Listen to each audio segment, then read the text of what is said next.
अरे सुनिए सुनिए, आज मैं आपको एक ऐसी कहानी सुनाने जा रहा हूं जिसे सुनकर आपके रोंगटे खड़े हो जाएंगे। ये कहानी है एक हीरो की जिसका नाम था सर अर्नेस्ट शैकल्टन।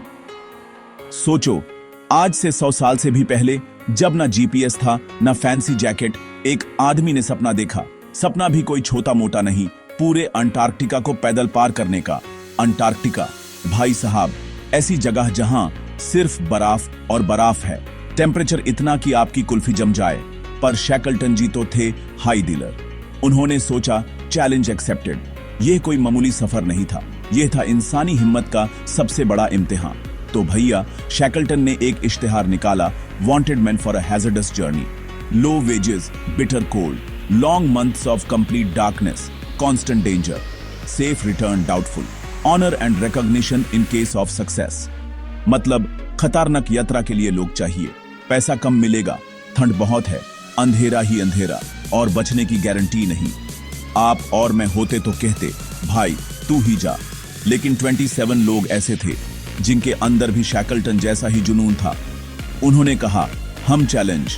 इस तरह बनी 28 लोगों की एक टीम भी ऐसी जिसमें डॉक्टर थे, साइंटिस्ट थे, कारपेंटर थे और सब के सब एक से बढ़कर एक जिगर वाले।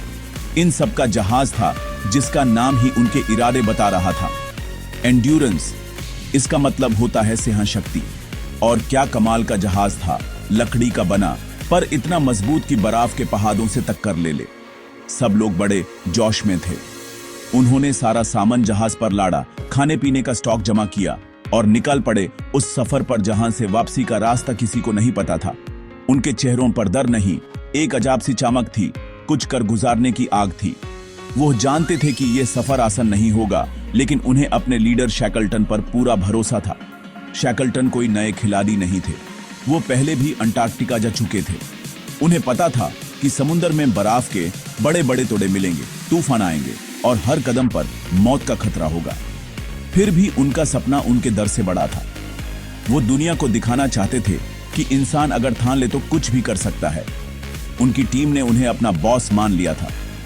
उनका प्लान सिंपल था, जहाज से अंटार्कटिका के एक कोने पर उतरना और फिर पैडल डॉग स्लेड्स की मदद से दूसरे कोने तक पहुंचना। प्लान सुनने में सिंपल लगता है, लेकिन असल में ये आग से खेलने जैसा था। तो कहानी आगे बढ़ती है। टीम एंड्योरेंस ने अपने सफर की शुरुआत की और वो अंटार्कटिका के पास पहुंचने लगे। जैसे जैसे वो आगे बढ़ रहे थे, समुद्र में बर्फ के टुकड़े बढ़ते जा रहे थे।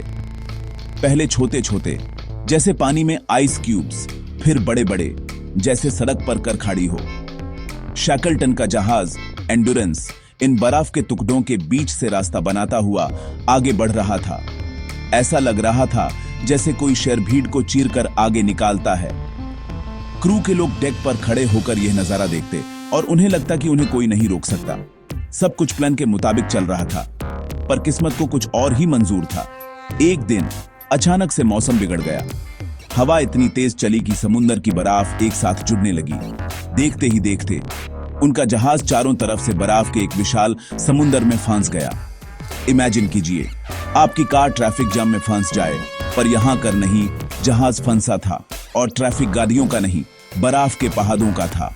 जहां तक नजर जाती सिर्फ सेफ्ड बर्फ ही बर्फ। जहाज अब आगे नहीं बढ़ सकता था। शैकल्टन ने टीम से कहा, दोस्तों अब हमें इंतजार करना होगा, बर्फ पिघलेगी तो रास्ता बनेगा। सबने सोचा, चलो कुछ दिन की ही तो बात है, पर दिन हफ्तों में बदले और हफ्ते महीनों में। बर्फ पिघली नहीं, बल्कि और ज्यादा जमती गई। जो बर्फ पहले उनके जहाज को बस रोके हुए थी, अब उसने जहाज को दबाना शुरू कर दिया। हर रोज बर्फ के प्रेशर से जहाज की लकड़ियां चरमराने की आवाज आती, जैसे कोई दानव उसे अपनी मुट्ठी में भींच रहा हो। क्रू के लोग ये आवाज सुनते और उनका दिल दहल जाता। उनका घर, उनका जहाज उनकी आंखों के सामने टूट रहा था। वो कुछ नहीं कर सकते थे। उनका सपना अंटार्कटिका को पार करने का अब एक नए मिशन में बदल चुका था, जिंदा रहने का मिशन। आखिरकार वो दिन आ ही गया। बर्फ का प्रेशर इतना ज्यादा हो गया कि एंड्योरेंस ने जवाब दे दिया। जहाज की लकड़ियां टूटने लगीं और उसमें पानी भरने लगा। शैकल्टन ने भारी आवाज में ऑर्डर दिया, अबैंडन शिप, यानी जहाज को छोड़ दो। यह सुनना किसी के लिए भी आसान नहीं था। उन्हें अपना वो मजबूत जहाज, अपना घर बर्फ में डूबने के लिए छोड़ना पड़ा। उन्होंने जल्दी जाली जितना भी जरूरी सामान था, खाना, टेंट्स, लाइफ बोट्स, सब उतारा और बर्फ पर आ गए। अब उनके पास जमीन नहीं थी, बस बर्फ की एक बहती हुई चादर थी और नीचे था ठंडा गहरा समुंदर।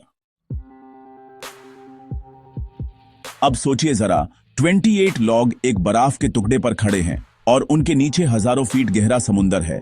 उनका जहाज डूब चुका है। उनके पास बस कुछ टेंट्स और 3 छोटी लाइफ बोट्स हैं। चारों तरफ मीलों तक सिर्फ बर्फ है। यहां से उनकी असली परीक्षा शुरू हुई, जो अगले 500 दिन तक चलने वाली थी। उनका कैंप, जिसे उन्होंने पेशेंस कैंप नाम दिया, उनका नया घर बन गया। रात को टेम्परेचर -20 डिग्री से भी नीचे चला जाता। इतनी ठंड कि अगर आप लोहे को छू लें तो आपका हाथ उससे चिपक जाए। खाना भी नाप तोल कर मिलता था। शेकल्टन जानते थे कि सबसे बड़ा दुश्मन ठंड या भूख नहीं, बल्कि निराशा है।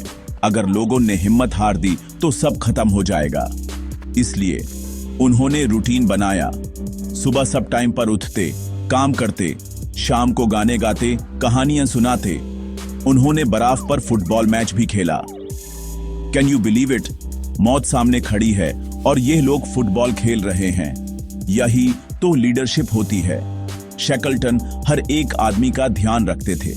वो ये सुनिश्चित करते थे कि किसी के भी सॉक्स गीले ना रहें, क्योंकि गीले सॉक्स का मतलब था फ्रॉस्ट बाइट और फिर पैर काटने की नौबत आ सकती थी। लेकिन मुश्किलें कम नहीं हो रही थीं। उनका बर्फ का टुकड़ा, जिस पर उनका कैंप था, वो भी टूट रहा था। एक रात एक आदमी अपने स्लीपिंग बैग में सो रहा था कि अचानक बर्फ नीचे से टूट गई और वो ठंडे पानी में जा गिरा। शेकल्टन ने तुरंत उसे बाहर निकाला और उसकी जान बचाई। उन्हें हमेशा जगते रहना पड़ता था। उनका खाना भी धीरे धीरे खत्म हो रहा था। उन्हें जिंदा रहने के लिए सील्स और पेंगुइन्स का शिकार करना पड़ता। यह उनके लिए आसान नहीं था, लेकिन जिंदा रहने के लिए यह जरूरी था। हर दिन एक नई चुनौती लेकर आता था। समय बीतता गया। बर्फ का टुकड़ा उन्हें समुंदर में इधर से उधर ले जा रहा था, पर किसी ऐसी जगह नहीं जहां जमीन हो। कई महीनों बाद उनकी बर्फ की चादर इतनी छोटी हो गई कि उस पर रहना नामुमकिन हो गया। तब शेकल्टन ने फैसला किया कि अब उन्हें अपनी 3 लाइफ बोट्स में बैठकर खुले समुंदर में उतरना होगा। यह एक बहुत बड़ा रिस्क था। छोटी सी नाव, बर्फ के टुकड़ों से भरा समुंदर और अनजानी मंजिल। लेकिन बर्फ पर रहने से बेहतर था कि वो अपनी किस्मत आजमाएं। और इस तरह उनकी एक और खतरनाक यात्रा शुरू हुई। तो अब हमारे 28 हीरोज 3 छोटी छोटी कश्तियों में सवार थे।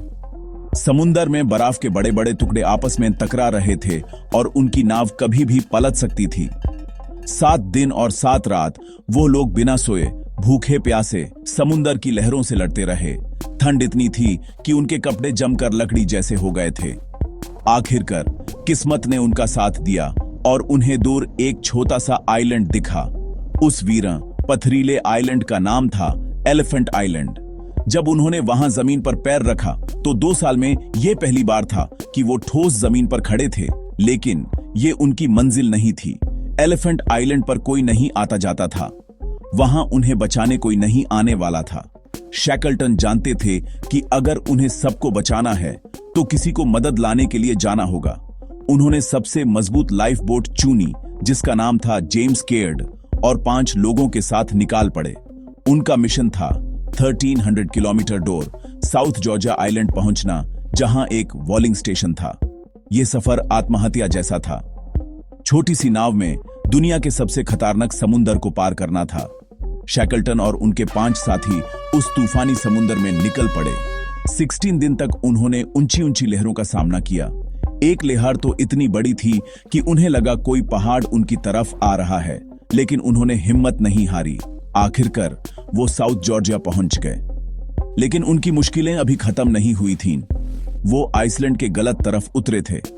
वॉलिंग स्टेशन तक पहुंचने के लिए उन्हें बर्फ से ढके पहाड़ों और ग्लेशियर्स को पार करना था, जिसे आज तक किसी ने पार नहीं किया था। बिना सही सामान के, थाके हारे, उन्होंने 36 घंटे तक नॉन स्टॉप ट्रैकिंग की और आखिरकार उस स्टेशन तक पहुंच ही गए। जब वहां के लोगों ने उन्हें देखा तो वो पहचान ही नहीं पाए। उनके बाल बढ़े हुए, कपड़े फाटे हुए, चेहरे काले पड़ चुके थे। सबने मान लिया था कि शैकलटन और उनकी टीम मर चुकी है। शैकलटन ने पहला काम जो किया वो था अपने बाकी 22 लोगों को बचाने का इंतजाम करना। 3 बार उन्होंने कोशिश की पर बर्फ ने उनका रास्ता रोक दिया, लेकिन शैकलटन ने हार नहीं मानी। चौथी कोशिश में वो एक दूसरे जहाज के साथ एलिफेंट आइलैंड पहुंचे। जब उनके साथी जो पीछे रह गए थे उन्होंने दौड़ से जहाज देखा तो उनकी खुशी का ठिकाना नहीं रहा। शैकलटन ने अपना वादा पूरा किया। 28 लोग जो निकले थे, 28 के 28 जिंदा वापस आए। उनका अंटार्कटिका पार करने का सपना अधूरा रह गया, लेकिन उन्होंने इंसानी हिम्मत और लीडरशिप की ऐसी मिसाल पेश की जिसे दुनिया हमेशा याद रखेगी।